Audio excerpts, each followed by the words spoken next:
Hi Dixons, I'm Simon Gayle, Vice Principal and RE Teacher at Dixons King's Academy. Thanks for watching this video on intervention planning. Please do sign up to our open source platform at dixonsos.com. At Dixons, the most important assessment data in our academies comes from formative assessment. Every day we use specific and repetitive minute-by-minute effective formative assessment and other leading indicators to help shape student learning.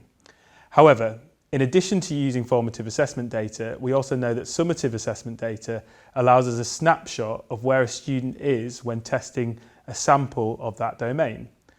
Therefore, using both formative and summative data is key to knowing where our students are in terms of their learning and the best way to reliably inform us of the gaps we need to close. We also know that identifying the gaps and planning the ways in which we'll support the students to close them takes time and effort. To ensure we have the time to do this, we use data days. I'm going to be talking about our data days, how we use them, and how we would expect to see the impact of the work done on them in our lessons. Throughout a 13-week cycle, weeks 1 to 6 will be spent on highly tailored teaching. Then, typically during weeks 7 to 10, there'll be high-stakes assessment, and then towards the end of the cycle, the Academy will hold their data days. Data days are where students don't attend school in order for staff to collate and analyse formative and summative assessment data and plan interventions for their upcoming lessons. Data days take place after cycle assessments and marking have taken place in the cycle so that the data being used is the most recent and therefore the most pertinent. Data days will begin with a general overview of the cycle data given to all staff to allow them to see patterns or areas of concern in the current data set. Staff will then be given time in faculties, and heads of faculties will look at the range of data sources to identify gaps across the year group and to discuss intervention plans and resources that may be needed to close those gaps in the data that they've identified. This helps leaders to decide upon how best to deploy resources available and how to consider what impact previous allocations have had. Teachers will then analyse their own classes' formative and summative assessment data from a range of sources such as question level analysis trackers and attainment data, student books, teacher messy markbook notes from throughout a cycle, discussions with other teachers who teach the same year group.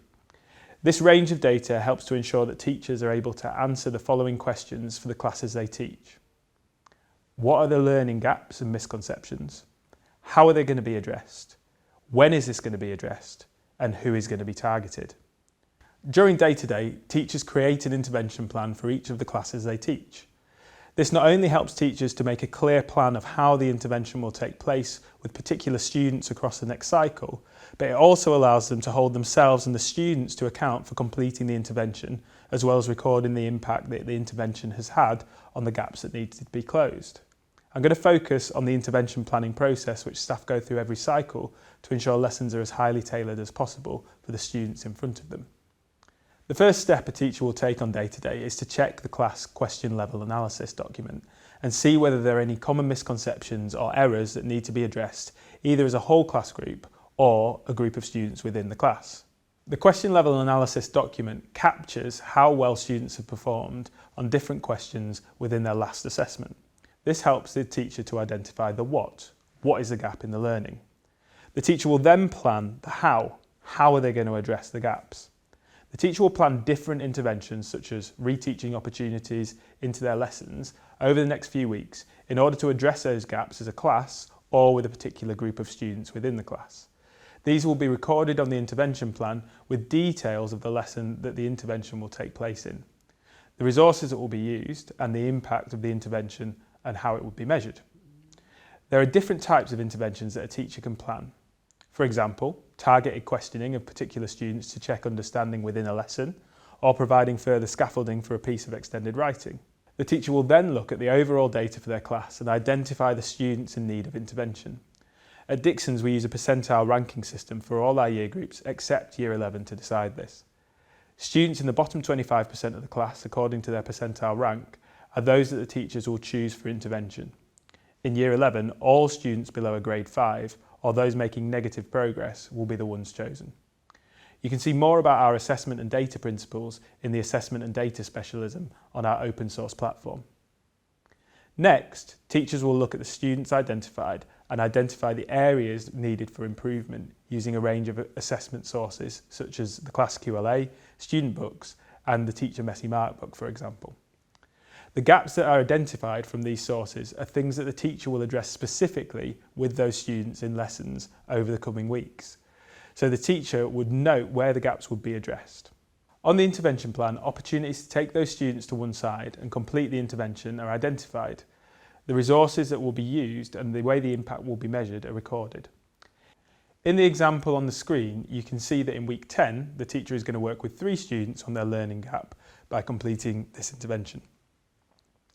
During day-to-day, once teachers have completed the intervention plans for their classes, they'll spend time creating the resources they will need to conduct the interventions they've planned.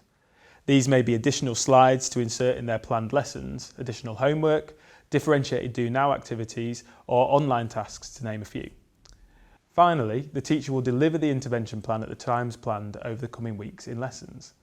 The plan is used by staff as a live document. During their lesson, they'll tick off named students who've completed the planned intervention and record the result of this in order to measure impact.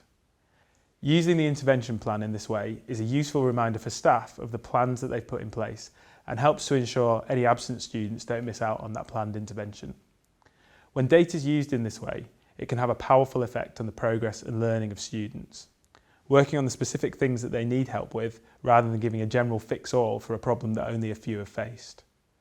The intervention plans ensure that staff hold themselves and students to account for closing the gaps in knowledge that they have and ensures that teachers have a manageable way to tailor their lessons to the students' needs. I hope you found this video useful. For further information about how we use data in assessment, please go to the data specialism on the open source platform, which explores this topic in further episodes. I look forward to seeing you soon.